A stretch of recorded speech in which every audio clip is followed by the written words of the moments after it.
এই অর্থ এলাকার সবচেয়ে সুন্দরী কে? আমার বউ না? আমার শালিরে তোরে দেবো। কেমনে কি?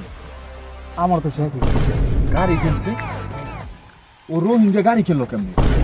আমি তো এটা বুঝতেই পারতেছি না। করে রাখি কি ব্যাপার? ও কিসের বিজনেস করে? যাই হোক, ওনাদের কেউ জানান যাবে না, আমি ওর কাছ থেকে শুনি। বিষয়টা কি? আচ্ছা তোমরা থাও তো, আমি দেখতেছি। এই আজ তো এদিকে তো শুনতে কি রে ভাই, তুই 2 দিন আগে ভাত পাস নাই, মানে কিভাবে কি? ভাই এগুলো বলা যাবে না, অনেক কাহিনী এগুলোর ভিত্তি। তুই আমার ভাই না ভাই, তুই যদি না বলস কে বলবে ভাই? না ভাই বলা যাবে না ভাই। বলা, শোন আমি তোর একটা কথা বলি, বিশ্বাস কর, এই অর্থ এলাকার সবচেয়ে সুন্দরী কে? আমার বউ না? আমার শালিরে তোরে দেবো। আমার শালি তোরে দেবো। তুই খুশি? বলতেছে কানে কানে বলতেছে কে সামনে।